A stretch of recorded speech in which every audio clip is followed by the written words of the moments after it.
Bonjour et bienvenue dans notre semaine spéciale « Je gère mon argent ». Hier, nous évoquions les investissements en bourse, une émission à revoir en replay sur le site d'LN24. Demain, nous développerons les investissements dans la brique. Jeudi, l'intérêt d'investir dans le durable.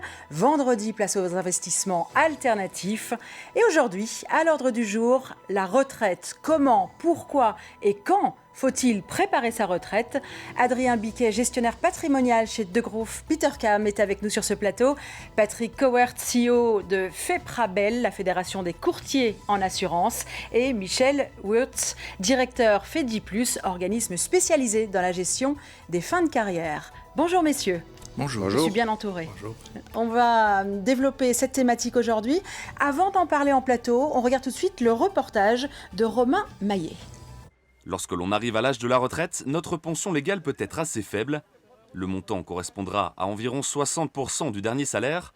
Alors, pour augmenter son capital, une solution peut être envisagée, la création d'une épargne pension, l'un des 3 piliers du régime des pensions en Belgique. On a l'habitude de dire que si on veut, au-delà de la pension pour un travailleur salarié, avoir une retraite qui ne soit pas nécessairement très confortable, mais qui soit correcte, ce serait pas mal de pouvoir épargner toute sa vie. Premier, deuxième plus troisième pilier, donc pension complémentaire et pension personnelle, de l'ordre de 8% des revenus. Sur une épargne retraite, tout le monde est libre de déposer la somme qu'il souhaite, mais attention, 2 montants annuels ne doivent pas être dépassés, 990 € ou 1270 €, chacun avec une réduction d'impôt différente. Donc les 990 € c'est le maximum. On peut payer moins que ça, donc on peut payer 500 €, il n'y a pas de problème. Depuis quelques temps, on a aussi un plafond augmenté de 1270 €. Donc ça, c'est l'alternative. Et si on prend cette option-là, on a une réduction d'impôt de 25% au lieu de 30%. Et au bout du compte, on paye de nouveau sur la totalité 8% sur donc, le capital qui en résulte. Une fois l'argent versé sur son épargne pension, le montant est globalement gelé jusqu'à ses 65 ans. Alors, faut-il oui ou non débuter cette épargne le plus tôt possible? Pour moi, une épargne pension, c'est comme apprendre une langue. Ça ne sert à rien de faire des à-coups très importants, de se dire pendant un week-end, je vais étudier pendant deux jours une langue et puis je ne fais plus rien. Donc, l'épargne pension rapporte si vous le faites de manière régulière et le plus longtemps possible. Si je bloque mon argent sur mon compte bancaire, il n'y a pas de rendement financier, il n'y a pas de rendement fiscal, c'est clair, alors il faut choisir pour l'épargne pension, c'est évident.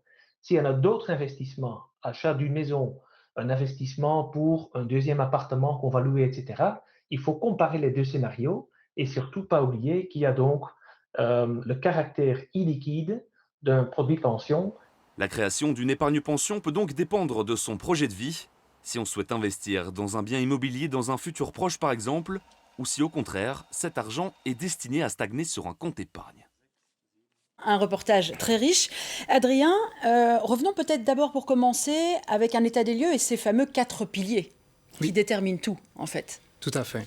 Donc, le premier pilier, c'est le pilier de la pension légale. La pension légale, c'est celle qu'on va obtenir grâce au travail qu'on a réalisé durant toute sa carrière. Et ça, c'est l'allocation qui est mise à disposition par l'État. Et comme on a dit dans le reportage, elle s'élève à 60% du salaire moyen qu'on a obtenu durant sa carrière. Donc, ça veut dire que, quoi qu'il arrive, à la fin de ma carrière, je toucherai 60% du salaire voilà. Moyen. De manière schématique, c'est tout à fait l'idée. À côté de ça, il y a le deuxième pilier des pensions. Là, ce sont les pensions complémentaires qui sont constituées grâce à l'activité professionnelle, toujours. Et donc là, c'est le travailleur salarié qui va pouvoir bénéficier d'une assurance groupe.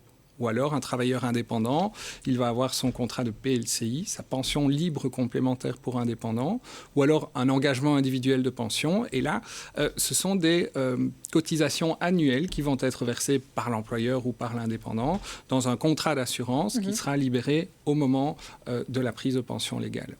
Troisième pilier. Le troisième pilier, comme on en a parlé dans le reportage, c'est l'épargne pension ou l'assurance vie individuelle, où là, ce n'est pas lié aux revenus, mais on bénéficiera d'un avantage fiscal par le biais de la déclaration fiscale. Et le quatrième pilier, mais c'est finalement toute l'épargne que l'on peut faire sans encouragement fiscal, si on peut le dire comme ça. Alors, ça va être l'investissement en bourse, ça va être l'achat immobilier, et c'est l'idée de préparer sa pension et de se constituer un patrimoine. Michel, quel est le pilier qui fait défaut, j'ai envie de dire ? Il y en a plusieurs. Il y a le premier pilier qui fait défaut parce que la pension moyenne pour un salarié, c'est 1 100 € plus ou moins, et que de toute façon, au maximum, vous aurez 1 900 € net pour un travailleur salarié s'il a travaillé pendant 45 ans avec des rémunérations égales ou supérieures au plafond, puisqu'il faut préciser que les salaires pour le calcul de la pension sont plafonnés. Donc ce premier pilier, par sa formule de calcul, pêche. Les 60%, c'est pas une bonne formule. Ça veut dire qu'on ne prélève pas assez sur le salaire? C'est pas qu'on prélève pas assez, c'est que on prélève beaucoup de cotisations sociales en fait, quand même. 13,07 pour l'employé, l'employeur 25%. Ça fait quand même une masse de cotisations sociales importante. Mais les cotisations sociales ne sont pas suffisantes pour faire face à l'ensemble des dépenses de la sécurité sociale. Oui. C'est là qu'il y a un problème. Donc, ce qu'il faut faire, c'est nous revendiquons une augmentation de ce 60%.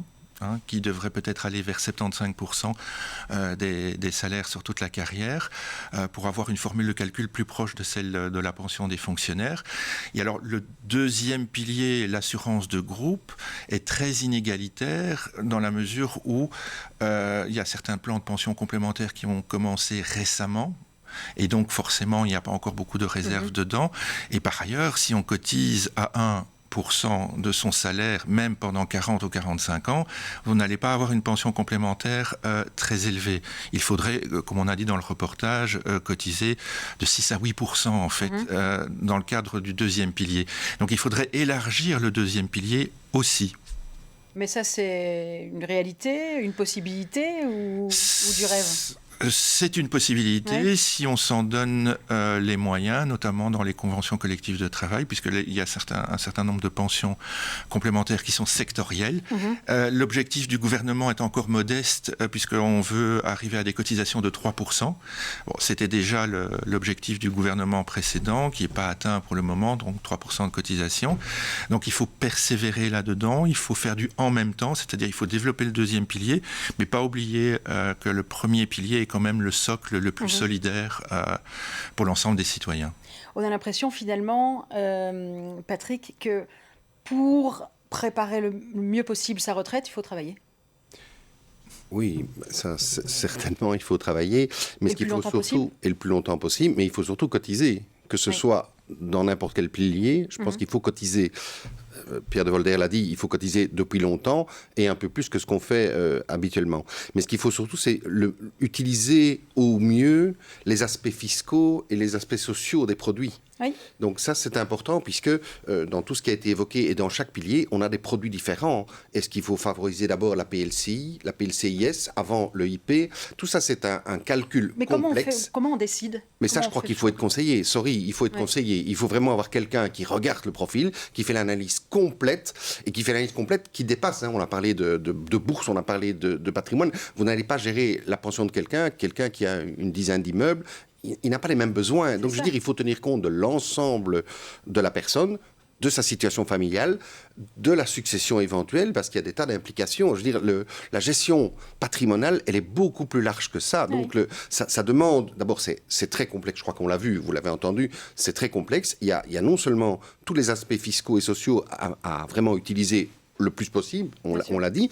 Et puis, il y a aussi le produit dans lequel on le met. Et là, le produit, ça dépend aussi de... Alors, il y a certains produits qui sont très fixes, à taux garanti. En pension, je crois qu'il faut des produits prudents, très prudents. Il n'y a pas de problème.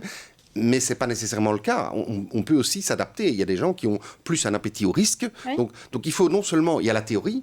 Donc, ça, c'est, je dirais, les besoins. Et puis, il y a les attentes du client en fonction de ce que lui se sent bien. Je pense qu'un contrat de placement, un contrat d'assurance, il faut que la personne se sente bien dans le contrat et bien compris les risques, les tenants aboutissants. Et on est quand même très fort, je dirais, contraint par la loi avec des bulletins financiers, des profils d'investisseurs, etc. Donc, il y a tout un travail qui est fait et qui doit être fait vraiment de manière ouverte avec le client. Oui, Pas le faire de manière stéréotypée où on fait un tick box et on vous met dans une case. Je pense que ça doit être beaucoup plus ouvert et beaucoup plus tenant compte de la personne, en fait. Adrien, justement, parlons de ce rapport avec le client. Comment ça se passe chez Degroof Petercam? Le client est proactif, il se soucie de l'arrivée de sa retraite ou c'est vous qui l'alertez? Mais je pense qu'une question en appelle une autre. Oui. Et bien souvent, le client va venir vers nous avec une question, comme vous le dites, comment faire pour ma pension? Est-ce que mon capital est suffisant? Et comme vient de le dire Patrick, mais nous, on va peut-être prendre un petit peu de recul, regarder la situation globale du client, voir quels sont ses objectifs. Parce que finalement, l'enjeu de la pension, quel est-il? C'est de se dire... Quand est-ce que je vais m'arrêter de travailler? On peut s'arrêter soit à l'âge légal de la pension, soit on peut vouloir travailler un petit peu plus longtemps, soit on veut vouloir s'arrêter plus tôt. Et à côté de ça, il y a quel est le niveau de vie que je veux maintenir une fois que je serai à la retraite. Lorsqu'on travaille, on a un certain niveau de vie et parfois on a cette mauvaise idée en tête de penser qu'une fois qu'on sera retraité, on va dépenser moins. Or, l'expérience montre que ce n'est pas le cas. Ce qui se passe, c'est qu'une fois qu'on est retraité, on a d'autres dépenses. Oui. Mais quand on fait la somme de ces dépenses, finalement, on arrive à peu près à la même chose. Oui. Donc l'enjeu, et c'est notre rôle chez Degroof Petercam, ça va être d'organiser le patrimoine et de vérifier que les plans de pension sont optimisés et que les choses sont prêtes pour atteindre ces objectifs. C'est ça. S'arrêter quand on le souhaite et pouvoir maintenir son niveau de vie. Est-ce que ça veut dire aussi, je sais que j'aurai 60% de mon salaire, le but c'est de travailler sur les 40%? Tout à fait. De préparer sa retraite pour atteindre 100% ou plus? Ah oui, ça je pense que c'est le point de départ. Oui. On parlait de fiscalité à l'instant, est-ce qu'on peut donner quelques éléments un peu plus précis? Est-ce qu'il y a des produits que vous conseillez plus que d'autres? C'est un équilibre, c'est-à-dire que le deuxième pilier des pensions est tout à fait lié à la rémunération. Et donc, lorsque on veut, pour un travailleur indépendant, par exemple, parce qu'on a vu que c'était pour eux que le déficit est le plus grand, finalement, la pension légale sera la plus faible. Pour un travailleur indépendant, maximiser sa pension légale, c'est s'assurer qu'il a d'abord un revenu, une source de revenus qui est suffisante. Donc, sa rémunération qu'il va retirer de sa société, est-ce qu'elle est optimisée d'un point de vue fiscale, et partant, plus la rémunération va être importante, plus il va y avoir un espace, une possibilité de cotiser annuellement pour sa pension complémentaire. Et donc, parmi les conseils et les analyses qu'il faut faire, c'est vérifier si cet équilibre est atteint. Michel, au niveau des inquiétudes ou des questions récurrentes, qu'est-ce qui revient le plus? Alors, ce qui revient le plus, c'est quel est le montant que j'aurai à la pension? C'est ça. Et quand est-ce que je peux partir? Et généralement, c'est quand est-ce que je peux partir le plus tôt possible. Voilà. Et alors là, il faut quand même remarquer que quand on part plus tôt à la retraite, d'abord, on a moins de pension légale puisqu'on ampute un peu sa carrière. Donc ça, c'est une première chose. Et sur les pensions complémentaires, le deuxième pilier, si vous partez plus tôt en retraite anticipée, vous avez aussi des taux d'imposition qui sont plus élevés. Par ailleurs, pour avoir un taux d'imposition relativement bas sur l'assurance de groupe, il faut aussi rester actif le plus longtemps possible. C'est ça, donc on est quand même pénalisé si on part plus tôt. Oui, dans certains cas, oui. Tout à fait. Sur le même question, par rapport aux questions récurrentes, aux inquiétudes auxquelles vous êtes confrontés, qu'est-ce qui revient et en quoi vous mettez les gens en garde? Sur quel point? Il y a d'abord un outil sur l'information, il y a MyPension, donc tout le monde peut aller avoir accès. Je crois que ça évolue bien. Maintenant, c'est très alimenté. Donc, si vous allez sur MyPension, c'est votre compte individuel de pension, vous avez normalement la vision de ce qui est déjà prévu avec une extrapolation. Donc, c'est une très, très bonne information pour le citoyen d'aller voir cela, d'en discuter avec son courtier, d'en parler, de voir ce qu'il a. Ça, je crois que c'est important parce que on dit 60%, mais il y a parfois des disparités, hein, c'est une moyenne, donc attention. Et alors, il y a un point qui revient quand même dans les questions chez nous, c'est la règle des 80%, parce qu'on ne peut pas faire tout ce qu'on veut en pension complémentaire. On est limité à cette fameuse règle des 80%. Et là, on n'est pas toujours aidé, puisque l'administration fiscale change parfois sa position et sa manière de voir les choses et de calculer. Et donc, ça ne crée pas la confiance, je vais dire. Donc, les règles du jeu changent, hein, parfois. C'est l'interprétation de l'administration fiscale. Certains contrôleurs n'appliquent pas les mêmes règles, et cette règle des 80% est assez, pas floue, je vais dire, elle permet certaines interprétations, c'est ça le mot, et donc selon qu'on l'interprète restrictivement ou plus largement, on n'arrive pas au même montant, mais la sanction est quand même très pénible au niveau fiscal et au niveau taxation. Donc il faut être quand même très très prudent en maniant cette règle des 80%. Et ça, c'est une information importante parce qu'on ne peut pas dépasser, on doit rester dans les clous évidemment. Allez, à quel moment de sa vie faut-il se soucier de tous ces problèmes et anticiper la retraite? On en parle dans cette émission. Tout de suite, une petite pause. À tout de suite. Je gère mon argent. À quel moment faut-il investir, préparer, anticiper la retraite? On en parle ce matin dans cette émission. Michel, au niveau timing, à quel âge je commence? À quel âge est-ce raisonnable? Au plus tôt, au mieux ou pas? Alors, au plus tôt au mieux, et je vais dire le premier jour de votre travail. C'est à ce moment-là que vous devez commencer à vous poser des questions sur votre pension. D'abord, vous travaillez, donc vous payez des cotisations sociales, donc vous vous ouvrez un droit. Donc, au plus tôt vous travaillez, au plus tôt vous cotisez pour votre pension. Et c'est à ce moment-là qu'il faut se dire, est-ce que je fais un troisième pilier de pension, donc les 82 € que vous pouvez épargner chaque mois? Est-ce que votre entreprise vous offre une assurance de groupe?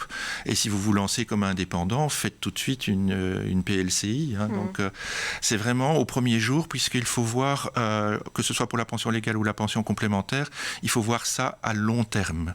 Et le long terme permet aussi, sur les pensions complémentaires ou des produits d'investissement plus risqués, de lisser le risque dans le temps aussi. Adrien, vous êtes d'accord avec ça? Oui, je suis au tout plus à fait tôt au mieux, vraiment. Au plus tôt au mieux, tout à fait. Maintenant, il faut pas se dire je me réveille, j'ai 45 ans, 50 ans, j'ai pas encore préparé ma pension, c'est trop tard. Non. Donc, à chaque moment de la carrière professionnelle, il y a une opportunité de penser à sa pension et de s'y préparer. On peut dire qu'il n'est jamais trop tard, mais c'est mieux quand c'est plus tôt. Mais c'est mieux quand c'est plus tôt, tout à fait. Ouais. Et donc, parce qu'en fait, au fur et à mesure qu'on avance en âge et qu'on avance dans sa carrière, notre capacité d'épargne augmente, en principe, et les projets que l'on construit pour sa vie active, acheter sa maison, faire ses travaux, etc., petit à petit, ils sont réalisés et on commence à se constituer une capacité d'épargne pour penser à plus tard. 72% des ménages en Belgique sont propriétaires. Est-ce que ça, déjà pour vous, c'est plutôt rassurant? Oui, c'est une bonne nouvelle. Ce sera toujours ça. Le Belge est un grand épargnant, donc il n'y a pas de problème. Je vais mettre un petit bémol. On est bien d'accord qu'il faut commencer le plus tôt possible et le plus possible, mais il faut aussi faut pas être dogmatique dans ce genre de situation. Si vous démarrez votre entreprise et que vous avez besoin d'acheter une camionnette pour développer vos activités, mettez quand même l'argent dans la camionnette d'abord et la pension après. Je ne dis pas qu'il ne faut pas le faire, je dis, mais ne soyons pas dogmatiques non plus. J'ai déjà vu parfois des offres de pension à des jeunes indépendants. On dit, mais alors il n'y a plus de marge possible pour investir dans l'entreprise. Donc, je voulais un peu couper ce côté un peu dogmatique. Toutes les charges ne peuvent pas... Voilà, il faut un équilibre dans le fonctionnement. Et je répète ce que j'ai déjà dit, c'est qu'il faut aussi que la personne se sente bien dans le système. Oui. Parce qu'il y a aussi une partie qu'on n'a pas évoquée. Je ne sais pas si c'est l'objet du débat, mais il y a aussi la couverture en cas de décès pour la famille, pour les investissements. Donc ça, c'est quand même un aspect aussi dans l'attribution des cotisations. Qu'est-ce que je mets? Quel est mon équilibre? Est-ce que je mets plus s'il m'arrive quelque chose en cas de décès avant l'âge de la pension, pour mes enfants, etc. Et de nouveau, moi, dans ma carrière, quand j'ai quand même été courtier pendant 30 ans, je me rappelle, on essaye toujours de se projeter avec le client. Et c'est un client, il avait 6 enfants, et moi, j'étais vraiment obsédé par sa couverture d'essai s'il lui arrivait quelque chose avec ses enfants. Ouais. Et ça ne l'intéressait absolument pas. Tout ce qui l'intéressait, c'était son placement et le bénéfice fiscal. Et j'ai mis du temps à comprendre que je n'étais pas en phase avec lui, mais ça n'est pas grave. C'est lui, c'est la personne qui choisit ce qu'elle a besoin et qui doit l'exprimer. Et c'est pour ça qu'il faut bien écouter, je dirais, les besoins des gens. Alors, face à vos clients aujourd'hui, quand on sait qu'on cotise pour les retraités aujourd'hui, est-ce que c'est un système qui parfois fait grincer des dents? Ou est-ce qu'il faut penser... justement à cette répartition, mais il faut aussi épargner pour soi. C'est un équilibre, il y a la répartition et la capitalisation, et tous les spécialistes, Pierre de Volder ou Jacques Boulet vous diront que, pas rentrer dans le paradoxe Samuelson, qui est toute la théorie, il faut un mixte. Il n'y a pas un système de pension qui est fonctionnel en ne prenant qu'un système, quoi. Il faut vraiment un équilibre, et l'idéal, c'était dans les conclusions de la commission pension que M. Van den Broek présidait, c'est de trouver un système où on parvient à faire de la capitalisation, mais proportionnelle en mettant de la solidarité et de la mutualisation. Donc ça veut dire que quand on capitalise, on verse de l'argent pour soi. Ça, c'est la pension. La pension légale, c'est de la mutualisation, c'est-à-dire qu'on met tout dans un pot et puis on le répartit. Mais il faut trouver un équilibre entre les deux, parce que c'est deux extrêmes. On va peut-être rentrer dans cette théorie, c'est assez complexe, mais il y a moyen. C'est un peu le système de la pension à points, où on peut attribuer des points et on peut moduler, je dirais, cette capitalisation en mettant de la solidarité et de la mutualisation dedans. Michel, quel est le conseil que vous donnez à vos clients aujourd'hui ? C'est de faire attention d'abord, ça c'est un aspect qu'on n'a pas abordé, à la fin de carrière, c'est-à-dire avant de prendre sa retraite. Il y a beaucoup de systèmes qui permettent de diminuer le temps de travail, les crédits de temps, les régimes de chômage avec complément d'entreprise, et c'est pas toujours anodin sur le calcul de la pension. C'est pas toujours un cadeau. Oui, c'est pas toujours un cadeau, effectivement. Oui. Il faut être conscient que dans certains cas, bien, si vous avez un régime de chômage avec complément d'entreprise, eh bien, ça va compter pour le calcul de la pension, cette période-là, mais ça va peut-être un peu moins compter, suivant la période où vous avez pris ce régime. Et par ailleurs, ça peut avoir un impact important sur les pensions complémentaires par le taux d'imposition final sur le capital que vous allez percevoir. Et alors, je voulais revenir effectivement sur les indépendants, parce que les indépendants, c'est un peu particulier. C'est vrai qu'un jeune indépendant doit plus penser à développer son entreprise et qui n'a pas nécessairement, pendant les 3 premières années, les moyens de payer toutes ses charges, etc. C'est déjà assez compliqué. Donc, effectivement, pour un indépendant, c'est particulier. Mais pour un salarié, je vais dire, le premier jour de travail, il connaît son salaire, il sait que son salaire va encore être payé pendant X mois. Enfin, on ne peut pas prévoir, évidemment, jusqu'à terme, mais je veux dire, il a une certaine certitude. Donc, il sait ce qu'il peut épargner, il sait qu'il cotise déjà par mutualisation, effectivement, dans le système du premier pilier, mais je pense que dès son premier travail, faire une épargne pension 3e pilier est quand même quelque chose que l'on peut conseiller, surtout aux personnes qui ont des salaires moyens, je vais dire. Adrien, est-ce que l'immobilier locatif est plutôt un bon investissement ? C'est un investissement parmi d'autres. L'immobilier, bien sûr, c'est un investissement sur de long terme. Ça peut apporter du rendement, mais si vous investissez en bourse, c'est un investissement sur du long terme. Vous pouvez aussi avoir du rendement. La différence entre les deux, c'est que l'investissement boursier, vous pouvez y démarrer peut-être plus modestement. Quand on achète un bien immobilier, on va devoir consacrer un budget plus important.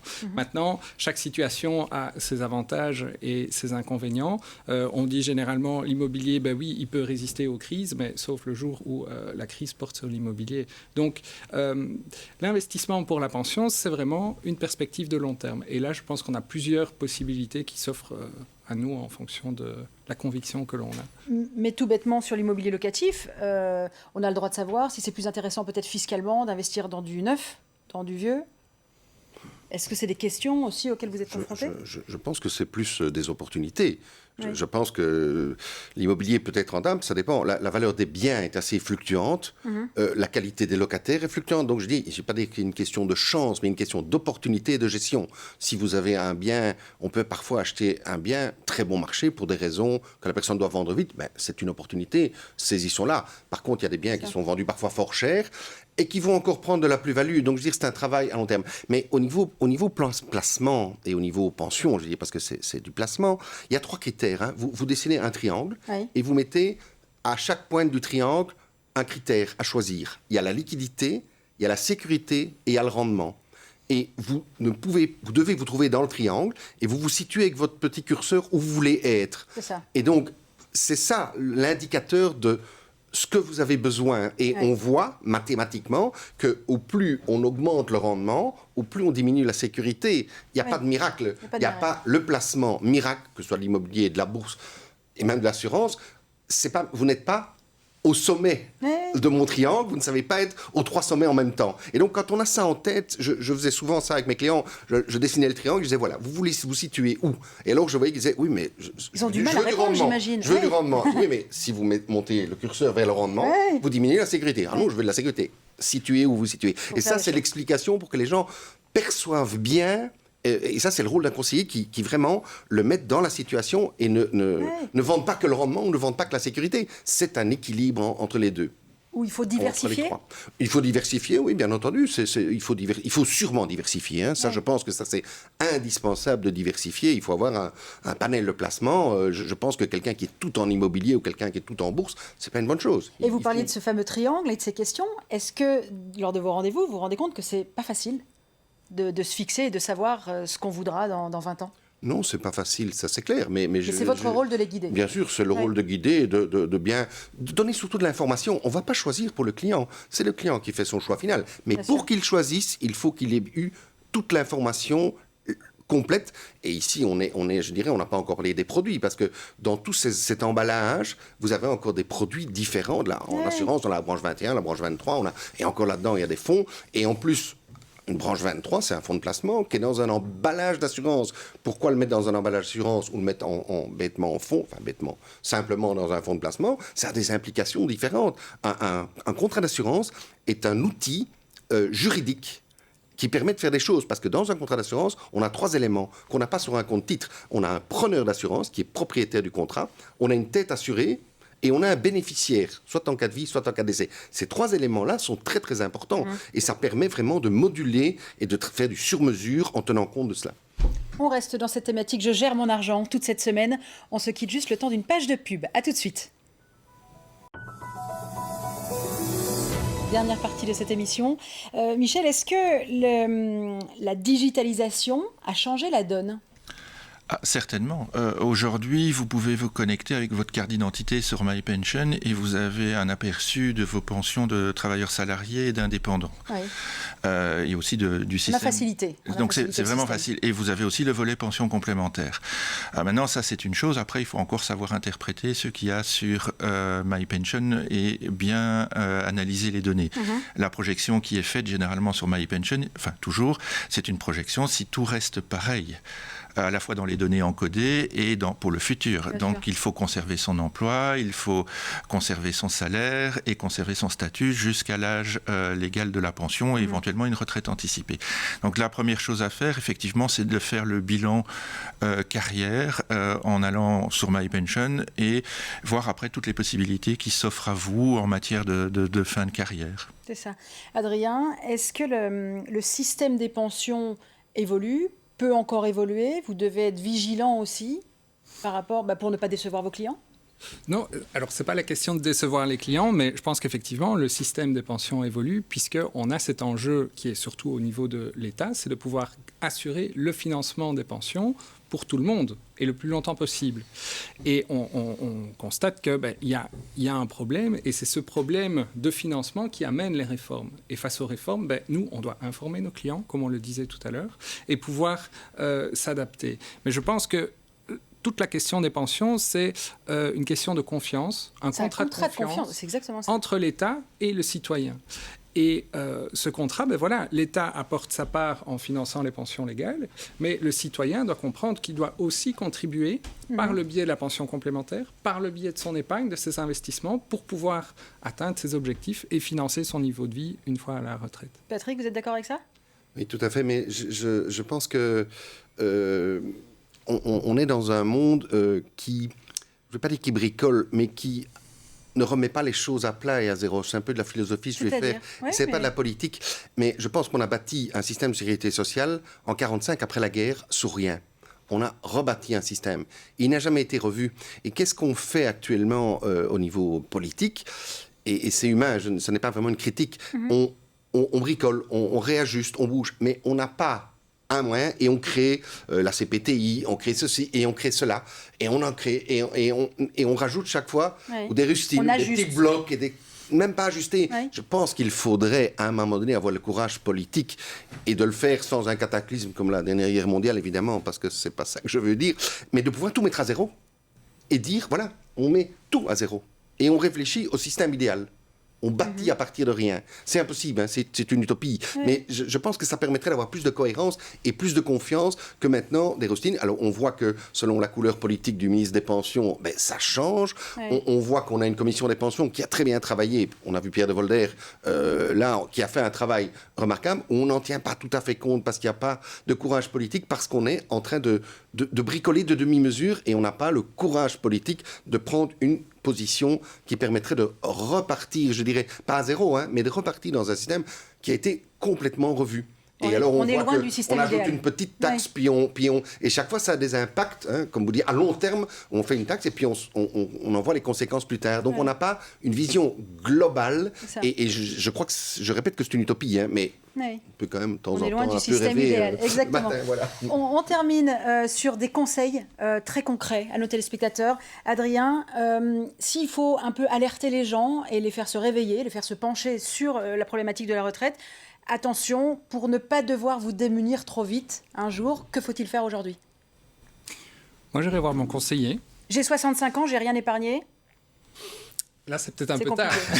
Mais il n'est jamais trop tard, on dit. Il n'est jamais trop tard. Non, c'est sûr, mais je pense que préparer sa pension, ce n'est pas un slogan. Il faut y réfléchir petit à petit, année après année, définir son objectif et après ajuster au fil du temps l'organisation de son patrimoine, l'organisation de son deuxième pilier en fonction de cet objectif qui est, c'est un point de mire, mais ce n'est pas figé dans le béton. Et donc, on doit pouvoir ajuster les choses. Et donc, se faire conseiller parce que le contexte législatif est changeant. C'est une matière très complexe, parfois obscure, même s'il y a un effort de communication et d'information.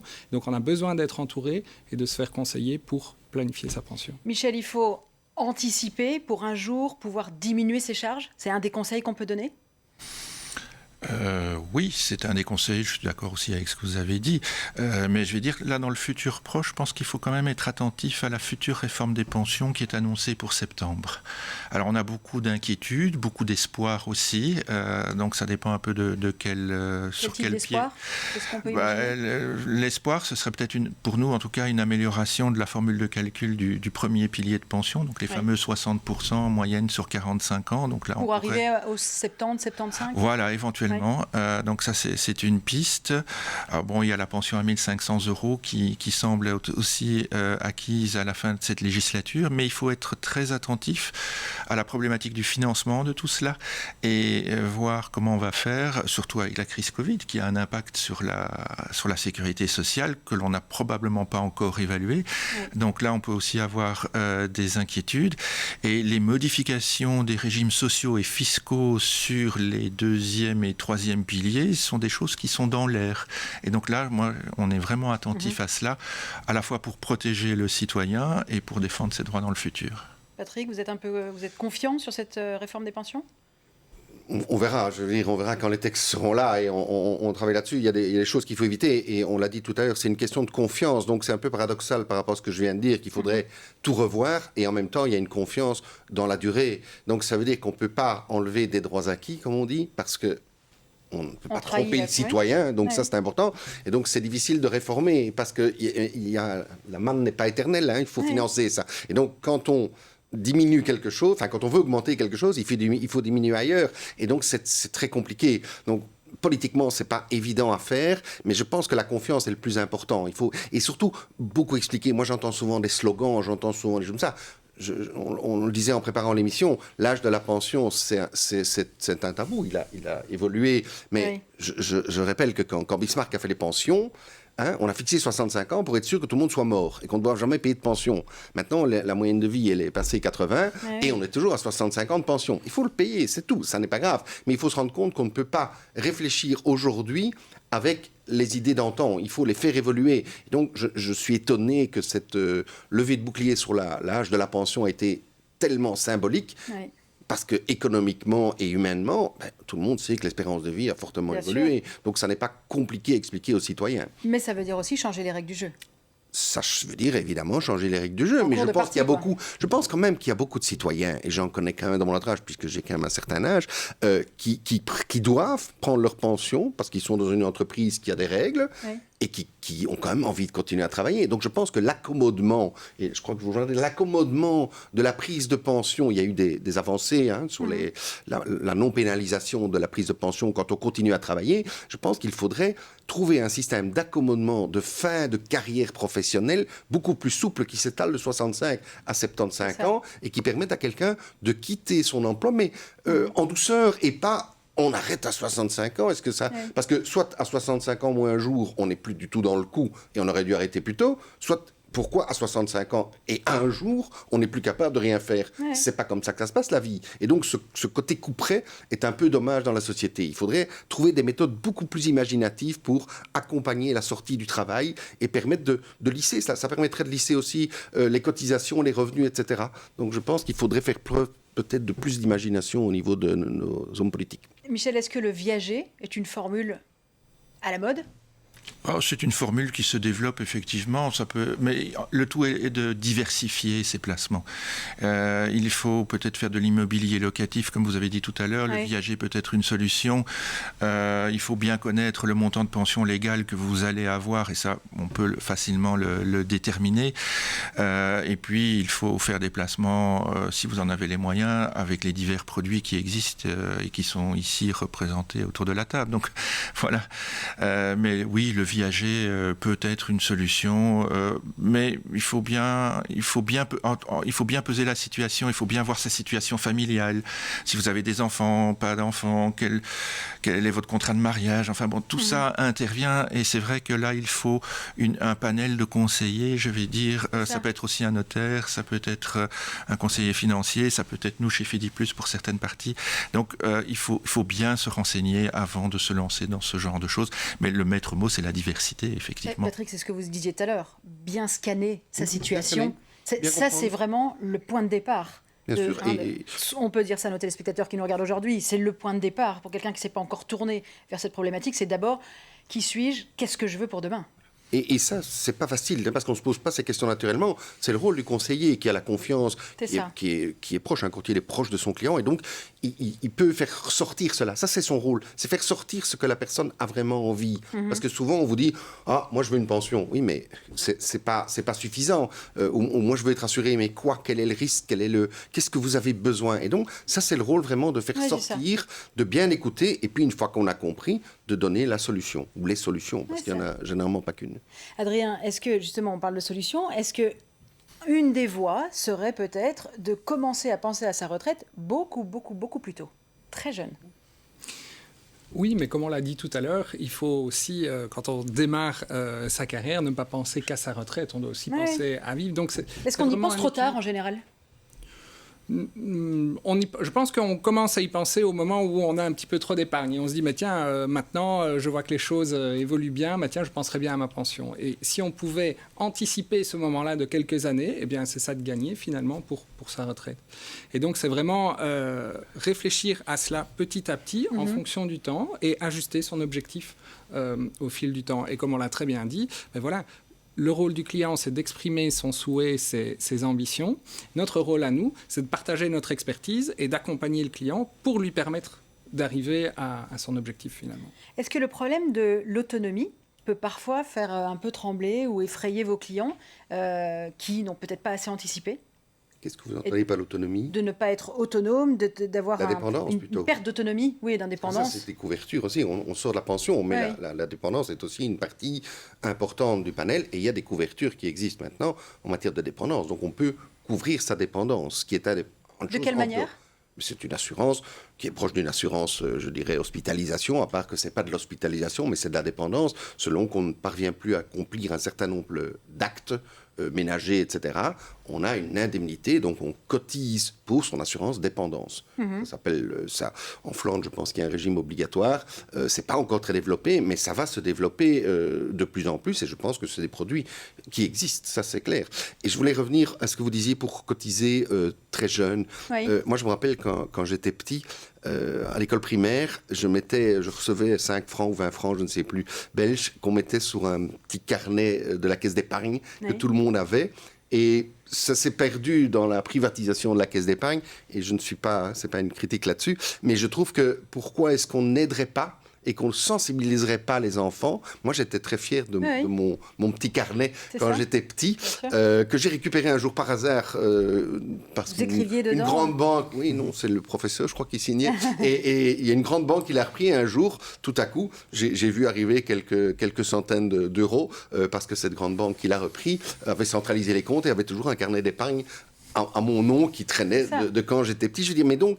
C'est des solutions, je dirais, très chouettes. Et je suis sûr que les parents seraient prêts à faire ça. Et pourquoi ne pas commencer? C'est symbolique. Commencer la pension à 6 ans en primaire, je trouve que ce serait vraiment une belle image. Il ne faut pas mettre des sommes terribles, mais... Michel, c'est une bonne idée d'éduquer aussi. Oui, mais ça existe encore aujourd'hui. Ce sont vos parents, en fait, qui font un compte épargne pour vous. Hein. Oui, donc, mais il y a moins... Je pense aussi que les jeunes ont accès à un compte bancaire beaucoup plus tôt. Il y a moins de symbolique. Donc voilà. Mais c'est vrai que c'est symbolique. On peut déjà mettre de l'argent un peu de côté de façon symbolique. Oui. Adrien, pour conclure? Pour conclure, je partage l'idée. Non, il faut préparer sa pension. On y pense, on le fait petit à petit.